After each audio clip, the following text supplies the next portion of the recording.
فاذكروني أذكركم.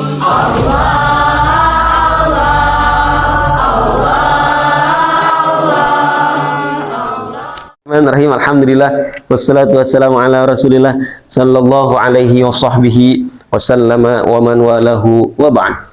Insyaallah kita akan mempelajari ilmu yang sangat agung, yaitu ilmu tentang tafsir ayat yang mutasyabihat. Tadi kita sudah tulis bahwasanya ayat Quran atau hadis itu ada yang muhkam, ada yang mutasyabih. Apa arti muhkam? Muhkam itu singkatnya jelas maknanya. Ayatnya, hadisnya jelas maknanya. Tidak perlu jauh-jauh untuk menafsirkan lebih detail karena sudah muhkam, yaitu sudah jelas. Ada juga ayat atau hadis yang mutasyabih. Apa ayat yang hadis yang mutasyabih? Itu yang samar maknanya, perlu penafsiran yang detail. Paham? Dan ini juga termasuk kajian muhkam mutasyabih, ini adalah termasuk kajian kita di pada maghrib, yaitu kajian usul fikih, termasuk bagiannya muhkam mutasyabih. Kemudian nama kitabnya apa? Raddul Mutasyabihat ilal Muhkamat fi Janib Khatamin Nubuwat. Apa artinya? Raddu, mengembalikan, al mutasyabihat, ayat atau hadis yang samar maknanya, ilal muhkamat, kepada makna yang jelas, maknanya kepada makna yang jelas, fi janib, pada bab apa? Khusus ayat dan hadisnya yang berhubungan dengan khatamin nubuwat Nabi Muhammad sallallahu alaihi wasallam. Kitab ini atau ilmu ini adalah digagas atau dibuat atau kitabnya dibuat karya Maulana Asy-Syaikh Muhammad Ibrahim Abdul Ba'its Al-Kattani rahimahullah ta'ala. Kemudian yang mana kami mengambil ilmu ini dari guru kita, yaitu Maulana Asy-Syaikh Ala Muhammad Mustafa Naimah. Jadi yang akan kita bahas adalah ayat-ayat atau hadis-hadis yang mutasyabih, yang akan kita tafsirkan secara detail, yang maknanya ternyata sesungguhnya tidak mutasyabih, hanya mutasyabih itu secara zahir, tapi pas kita kaji ternyata maknanya jelas, teman-teman. Oke, kemudian ayat yang akan kita bahas ini, hadis yang akan kita bahas ini adalah ayat-ayat atau hadis-hadis yang mutasyabih, yang mana para ulama itu berbeda pendapat. Nah, biasanya kalau yang muhkam ini para ulama nggak beda pendapat, jelas. Seperti contoh qul huwallahu ahad. Katakanlah Allah itu adalah Esa. Ada yang berbeda pendapat, ada yang Allah itu bukan Esa di kalangan ulama Islam? Tidak, semuanya sepakat karena muhkam ayatnya. Tapi kalau mutasyabih ini ayatnya samar maknanya, perlu penjelasan, maka para ulama biasanya berbeda pendapat. Seperti contoh dalam surah Abasa wa tawalla an ja'ahul a'ma. Apakah Nabi Muhammad SAW bermuka masam? Nah, ada ulama yang mengatakan iya, ada ulama yang mengatakan tidak. Ini berbeda pendapat karena ayatnya mutasyabih. Ayatnya harus dipikirkan lebih dalam, ditafsirkan lebih dalam, membutuhkan ilmu lain untuk menafsirkan ayat mutasyabih ini. Tentu, kita mulai dengan dalil daripada atau keterangan daripada, kita sepakati dulu Nabi Muhammad sallallahu alaihi wasallam itu, teman-teman, apakah maksum, terbebas dari salah dan lupa, ataukah seperti kita, yaitu disifati khilaf, salah dan lupa. Kenapa? Karena dalam ilmu ini kan ayat-ayatnya berkaitan dengan Nabi Muhammad SAW. Dan ayatnya nanti Anda akan dapati ada tafsir yang mengatakan Nabi Muhammad itu salah, Nabi Muhammad itu keliru, Nabi Muhammad itu lupa, Nabi Muhammad itu berbuat tidak tepat dan sebagainya. Pertanyaan saya, apakah benar demikian? Nah, wallahu a'lam bishawab. Nah, kalau kita ingin mempelajari tentang Nabi Muhammad, kita harus yakin terlebih dahulu dalil bahwasanya Allah berfirman. Hapus boleh ya? Bahwasanya Allah berfirman dalam Al-Quran surah An-Najm. Apa ayatnya? Wama yang tiku anil hawa in huwa illa wahyu yuha. Nah, ini ayat di surat An-Najm ayat 3 dan 4 ya, yang ayatnya muhkam, kemudian ayatnya jelas mananya menjelaskan tentang kemaksuman baginda Nabi Sallallahu Alaihi Wasallam. Allah berfirman, wa ma yantiqu 'anil hawa in huwa illa wahyu yuha. Wa ma, dan tidaklah, yantiqu, keluar dari mulut Rasulullah SAW itu, 'anil hawa, dari hawa nafsunya, in huwa, kecuali illa wahyu yuha, wahyu yang diwahyukan. Memahami ayat ini ada 3 kata. 1, 2, 3. Ini ya, yang di garis bawah ini untuk rumus untuk memahami ayat ini, teman-teman. Kita mulai dengan yang pertama.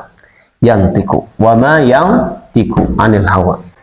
Tidaklah yang keluar dari mulut. Biasanya yang keluar dari mulut itu apa? Ucapan, betul? Nah, menurut hawa nafsunya. Tapi di sini Allah Subhanahu wa taala berfirman dengan kalimat wa ma yantiku.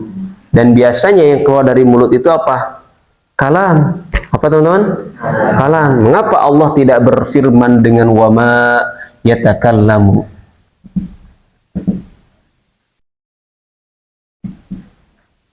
Tapi Allah berfirman dengan wa ma yantiku. Kenapa tidak dengan ini?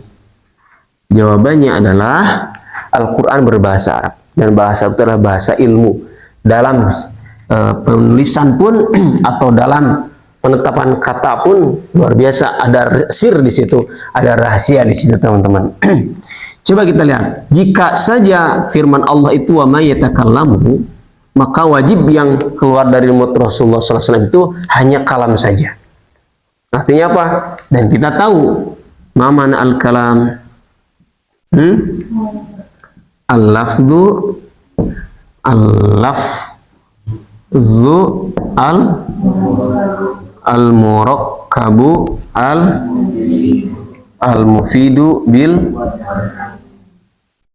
Ini kata Ibnu Jurrum dalam Jurumiyahnya. Kemudian kata siapa lagi? Kata Imam siapa? Mengarang Alfiyah, Ibnu Malik. Kata beliau, kalam itu adalah kalamuna lafzun mufidun iskas taqim wasmun wa fi'lun summa harfunil kalim. Nah, ini kata Imam Ibnu Malik dalam bait Alfiyah. Sedangkan yang atas kata Ibnu Ajurrum dalam Matan Al-Jurumiyah. Apa maksudnya? Kalam itu adalah lafaz abatata jahaho bi ba murakkab tersusun. Bismillah ba sin mim lafaz Allah tersusun. Al-mufid yang memberikan makna bismillah. Bismillah yakni nahnu naqul bismillah, yaitu kita berkata dengan menyebut nama, memberikan arti, ada artinya, bukan apa artinya? Nggak jelas. Tapi kalau bismillah itu mufid. Kemudian bilwad'i dengan berbahasa Arab, bismillah Allah Muhammadur Rasulullah sallallahu alaihi wasallam. Begitupun kata Ibnu Malik sama, mufid, isim, fi'il. Nah, ini bagiannya. Kemudian yang terpenting lafad dan mufid. Nah, lafad kemudian memberikan makna. Itulah yang disebut kalam. Kita lihat, jika saja firman Allah itu wa ma yatakallamu anil hawa, maka apapun yang lafad atau kalimat yang keluar dari Rasul sallallahu alaihi wasallam adalah wahyu yang diwahyukan. Betul. Tapi uniknya di sini adalah Allah berfirman wa ma yantiqu, bukan wa ma yatakallamu. Kenapa? Beda antara an-nutqu dengan al-kalam. Para ulama berkata kalau an-nutqu itu a'ammu minal kalam, lebih umum daripada kalam. Ma mana lebih umum dari kalam? Kalau an-nutqu itu semua suara yang keluar dari mulut, baik memberikan makna ataupun tidak, baik berbahasa Arab atau tidak, baik murakkab atau tidak, baik lafad atau tidak. Pokoknya suara aja. Semua suara an-nutqu itu a'am minal kalam. Semua suara yang keluar daripada mulut manusia, baik dia lafad atau bukan, baik dia murakkab atau bukan, baik dia mufid atau bukan, baik dia berbahasa Arab atau bukan, ketahuilah semua suara Rasul itu yang keluar dari mulut Rasul itu wama tidaklah anil hawa, dari hawa nafsunya. Keren tidak baginda Nabi SAW? Keren teman-teman. Jadi bukan hanya saja Bismillah innamal a'malu, bukan saja ucapannya, tapi Nabi itu dehemnya, batuknya, bersinnya semua adalah bukan dari nafsunya, bukan dari kehoyongan beliau, bukan dari kemauan beliau, tapi in huwa illa wahyu yuha, melainkan adalah wahyu yang diwahyukan. Itu poin pertama, yaitu dari kalimat wama yantiqu. Bisa dipahami sampai sini? Oke. Yang kedua, sekarang kita akan kaji in huwa illa. Ini dalam bahasa Arab, dalam ilmu balaghah disebut adatul hasr. Disebut apa? Nah, disebut kalimat hasr. In huwa illa. In huwa illa. Saya beri contoh. Kullu tullab fil masjidi illa Ustadz Fikri. Apa artinya? Semua santri, semua warga pesantren ada di masjid kecuali Ustadz Fikri misal. Nah, pengecualian ini menandakan Ustadz Fikri ini khusus. Menandakan Ustadz Fikri ini adalah khusus yang tidak ada di masjid. Paham? Paham? Oke. Kalau kita masukkan ke sini apa? Jadi semua suara yang keluar dari Rasulullah SAW itu bukan menurut hawa nafsunya, melainkan atau kecuali khusus ini hanya wahyu yang diwahyukan. Artinya semua ucapan Rasul itu adalah khusus wahyu. Semua suara dari yang keluar dari mulut Rasulullah SAW itulah khusus, semuanya adalah wahyu. Paham itu mana wahyu? Anda paham apa arti wahyu? Wahyu, wahyu itu adalah wahyu itu adalah apa itu wahyu, teman-teman? Anda tahu wahyu? Hah? Apa bedanya wahyu dengan ilham? Persamaannya sama-sama dari Banten. Perbedaannya apa? Mang wahyu itu dan mang ilham itu dari Banten. Perbedaannya apa? Nah, itu mah hanya teman kita. Wahyu itu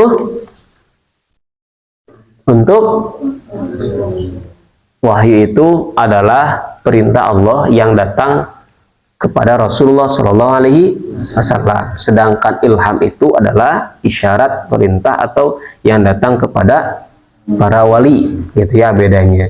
Maka setiap ucapan Rasul, suara yang keluar dari Rasulullah itu adalah wahyu, artinya isyarat dari Tuhan, dari Allah semuanya. Paham? Paham?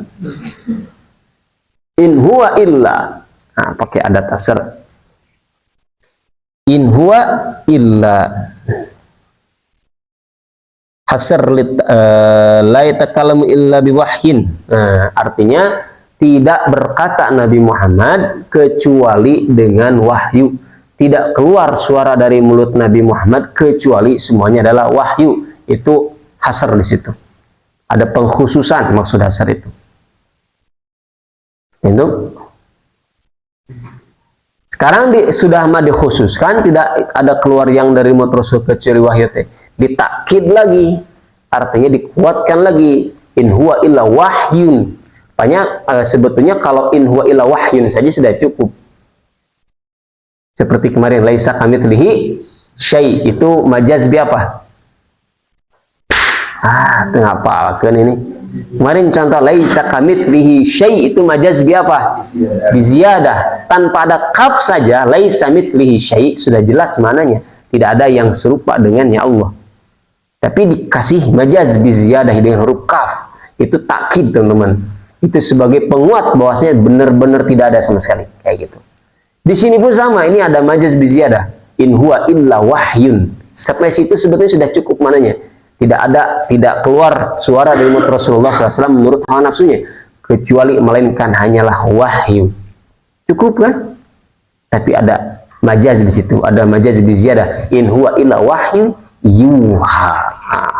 Apa arti yuha? Yang diwahyukan. Takkid lagi nih, penguat lagi. Kecuali hanyalah wahyu yang diwahyukan.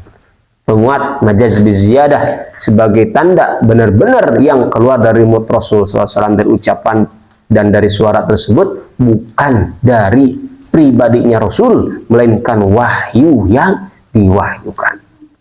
Fahimtum ya Maulana? Oke, ini dalil dari Quran, dalil kemaksuman Nabi SAW dari Al-Quran. Dari sini kita bisa pahami kalau Nabi berkata ini itu adalah wahyu dari Tuhan. Jadi bukan Nabi keliru, bukan Nabi salah, bukan Nabi keliru, salah atau lupa, tapi semuanya adalah dalam proteksi Tuhan Subhanahu wa Ta'ala. Paham teman-teman? Kenapa? Karena lihat dalilnya. Nabi ucapan itu bukan dari beliau, dari Allah. Maka kalau misal salah, kita jangan menganggap Nabi salah. Bukan. Karena sesungguhnya itu dalam proteksi Tuhan, teman-teman. Paham nggak? Sesungguhnya itu dalam lindungan Allah, kemaksuman Nabi itu. Paham nggak? Paham sih, sok jelasin. Loh, saudara-saudara barik. Ini dari Quran. Dan ayatnya muhkam, jelas. Anda nggak percaya? Ayo kita maju ke dalam hadis Nabi Sallallahu Alaihi Wasallam. Nabi Sallallahu Alaihi Wasallam bersabda dalam hadisnya yang diriwayatkan oleh Imam Ahmad dalam musnadnya. Qala Nabi Sallallahu Alaihi Wasallam, la aqulu illa haqqo. Nah, Nabi bersabda dalam kitab Musnad Ahmad, la aqulu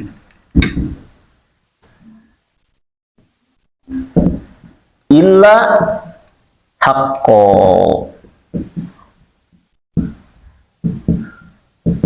Nah, akhrajahu Ahmadu fi musnadih. Imam Ahmad di musnadih. Nabi bersabda, la aqulu illa haqqo. Ini dalil pertama dari Quran, ini dalil kedua dari sunnah, dari hadis yang dikeluarkan oleh Imam Ahmad dalam kitab musnadnya, bahwasanya Nabi Sallallahu Alaihi Wasallam bersabda, la aqulu illa haqqo. Artinya ini juga sama. Ini adatul hasr ya, teman-teman. In huwa illa, tadi di sini la aqulu illa. Nah, artinya tidaklah aku berkata melainkan kebenaran. Artinya apa? Semuanya adalah kebenaran. Ini hasr dalam ilmu balaghah, pengkhususan. La aqulu illa haqqo. Aku tidak berkata melainkan perkataanku ini semuanya adalah kebenaran, kata Nabi SAW. Nah, di sini unik dulu, ada sahabat yang bertanya. Waqala ba'du ashabihi, berkata sebagian sahabat Nabi SAW itu, fa innaka tuda'ibuna ya Rasulullah. Ya Rasulullah, engkau kan kadang bercanda, engkau kan kadang berkata tentang dunia, engkau kan kadang bergurau dengan kami. Maksud sahabat, apakah gurau anda, candamu ya Rasulullah, guraumu ya Rasulullah, heraimu ya Rasulullah, itu pun adalah kebenaran? Itu pun adalah wahyu, bahasa kasarnya? Nabi SAW menjawab, waqal inni la aqulu illa haqqo. Wah, pakai ini lagi. Jadi jelaskan lagi, diperjelas lagi. Cekasa nama, sama etoge. Gurauku, candaku, perkataanku terhadap dunia adalah kebenaran. Ini sungguh aku, la aqulu, tidak berkata illa haqqo, melainkan hanyalah kebenaran, hanyalah wahyu. Karena ada kisah bagaimana dulu Nabi Shallallahu Alaihi Wasallam berkata kepada nenek tua, nek, nanti di surga nggak ada nenek-nenek. Betul? Kemudian si nenek itu menangis sambil bukan kecewa ya, seolah menangis itu, berarti meureun abdi teh moal lebeus surga. Kata Nabi sallallahu alaihi wasallam, Nabi pun tertawa. Kata Nabi, nah, maksudnya memang nenek tidak akan ada di surga karena semua nanti akan menjadi seusia muda lagi. Wah, kata. Dan benar. Nabi kan kelihatan bercanda tapi benar. Tentu, nah itu maksudnya. Ucapan hal gurau Nabi, canda Nabi, semuanya adalah kebenaran. Wahyu. Wah, kada. Nah ini ada hadis yang kedua nih. Ini hadisnya agak panjang. Saya bacakan ya. Ini diriwayatkan oleh sama Imam Ahmad dalam musnadnya dan disahihkan oleh Imam Hakim dan Imam Dhahabi. Pun diriwayatkan oleh Allahumma shalli ala Nabi, Imam Hakim dalam kitab Mustadraknya. Karena Abdullah bin Amr ibn As yaktubu hadits Nabi sallallahu alaihi wasallam. Dulu Sayyidina Abdullah bin Amr bin As dalam hadisnya selalu menulis hadis dari Nabi sallallahu alaihi wasallam. Faqalat lahu Quraisy. Orang Quraisy ini berkata kepada siapa? Astagfirullah, kepada Nabi Muhammad. Kepada siapa? Abdullah bin Amr bin As. Kan Abdullah bin Amr bin As selalu menulis apa yang Nabi ucapkan, tulis. Nabi berbuat ini, tulis. Nabi berucap ini, tulis. Kelihatan sama orang Quraisy. Orang Quraisy berkata, "Ataktubu an Rasulillahi kullama tusma atau kullama tasma?" Apakah kau selalu menulis dari Rasul semua yang kau dengar darinya? Cek orang Quraisy teh. Wa inna ma huwa bashar. Dia ini manusia. Kata siapa? Kata orang Quraisy, dia ini manusia biasa yang salah dan lupa, yang salah dan keliru. Apakah kamu tulis semua ucapannya? Ditulis, dibukukan semua ucapannya? Dia kan manusia kayak kita. Kata siapa? Kata orang Quraisy. Yaghdabu kama yaghdabul bashar. Dia marah seperti manusia lain marah. Dia bergurau seperti manusia lain bergurau.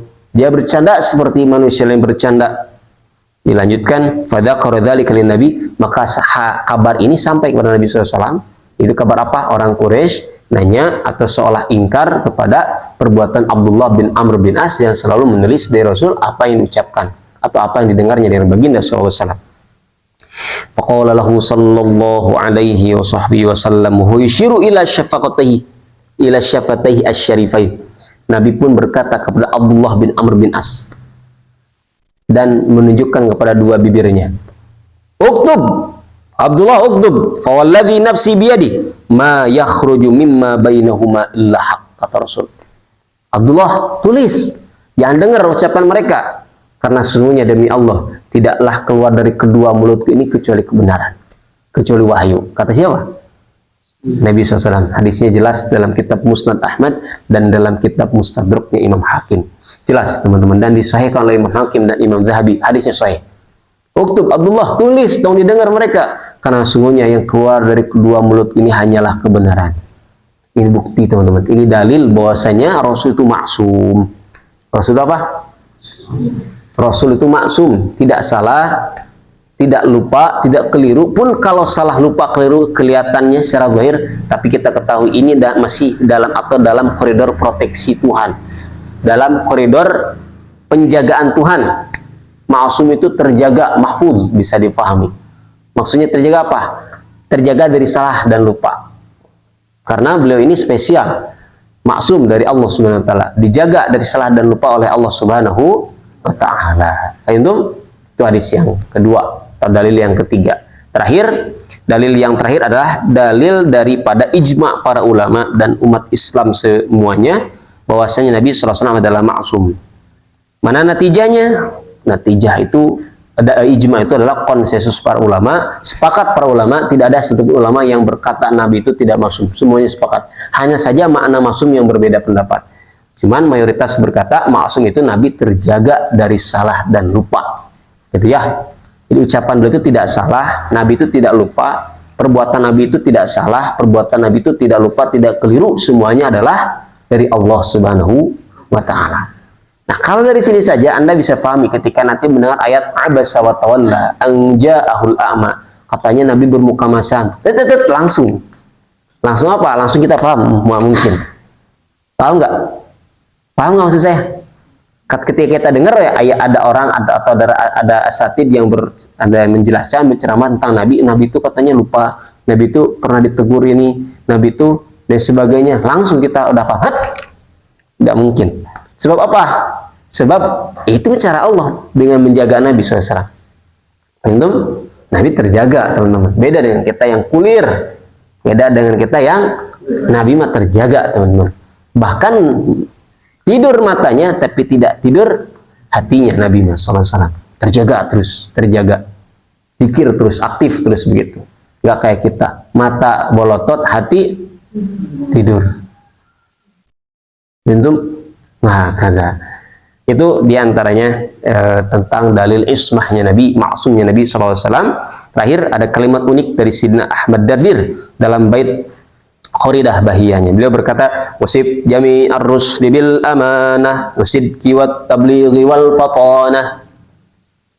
Wasif dan sifatilah jami ar-rusli, semua rasul, khususnya Nabi Muhammad SAW, bil amanah, dengan amanah, wasidki wat tablighi wal fatanah, dan siddiq, tabligh dan fatanah. Kata beliau, makna al-amanah ay al-ismah. Amanah itu apa? Amanah itu kan kalau kata kita mah dapat dipercaya. Nah, kata Imam Ahmad Dardir mah maksud amanah itu juga bermakna al-ismah atau maksum atau terjaga dari salah dan lupa. Maka amanah. Maka itu ismah. Nah, itu teman-teman, yaitu ya itu mungkin muqaddimah dalil bahwasanya Nabi itulah maksum dari Quran dan dari hadis. Dan disebutkan 2 hadis dan terakhir diikuti dengan konsensus para ulama, ijma para ulama bahwasanya Nabi SAW adalah maksum. Ini baru muqaddimah, teman-teman. Kita belum ke tafsirnya. Insyaallah besok kita mulai ke Jumat besok kita mulai ke tafsirnya. Dari Radul Mutasyabihat ilal Muhkamat fi Jadib Khutamin Nubuwat. Kita baca setiap atau kita kaji setiap hari Jumat ba'da subuh.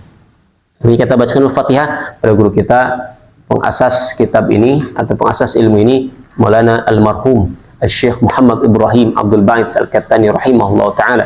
Juga kepada guru kita yang kita ngambil ilmu ini daripada beliau. Kedua, babul ilm. Kemudian qudwatu fi kulli syai' Maulana Sya'ala Muhammad Mustafa Naimah. Juga kepada murabbi arwahina Maulana Syekh Abdul Salam Syita. Juga kepada orang tua kita semua yang telah mendidik membesarkan kita. Lahum minnal Fatihah. A'udzubillahi minasyaitonir rajim. Bismillahirrahmanirrahim.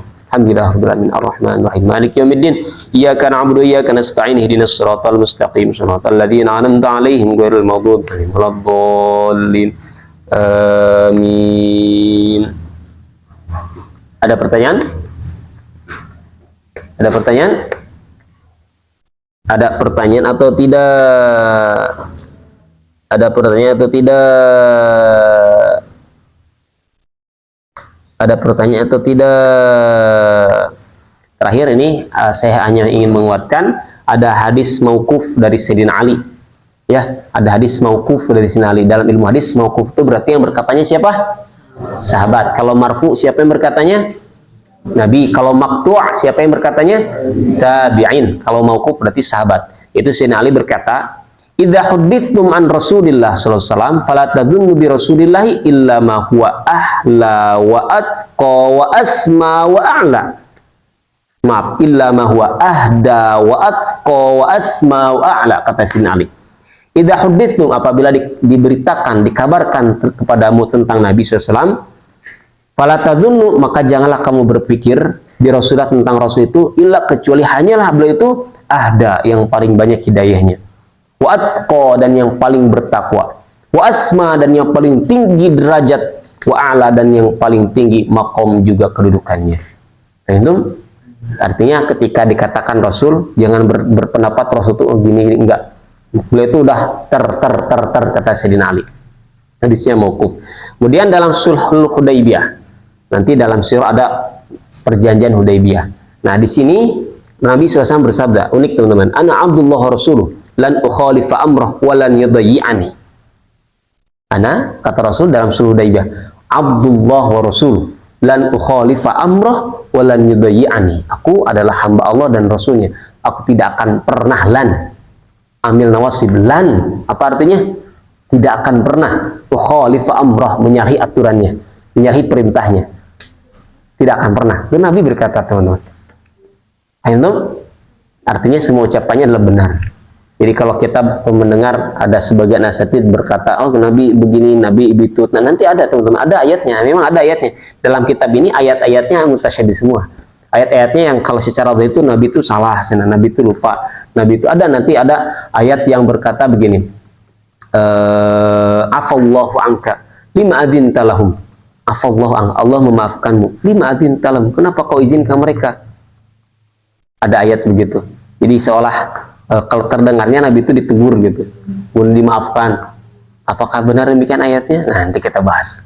Kemudian Abasa wa ta'ala ada jelas. Kemudian ada ayat juga dalam surah Ad-Duha, wajadaka dhallan fahada. Apakah Nabi tersesat? Bol fahada, kemudian mendapatkan hidayah. Bukankah Nabi itu maksum, terjaga teman-teman? Tapi kok mengapa tersesat katanya? Nanti kita bahas. Insyaallah dalam kitab Raddul Mutasyabihat ilal Muhkamat fi Janib Khatamin Buat. Jika ada pertanyaan silakan tulis di kolom komentar berikut ini, dan jangan lupa like, subrek dan Assalamualaikum warahmatullahi wabarakatuh.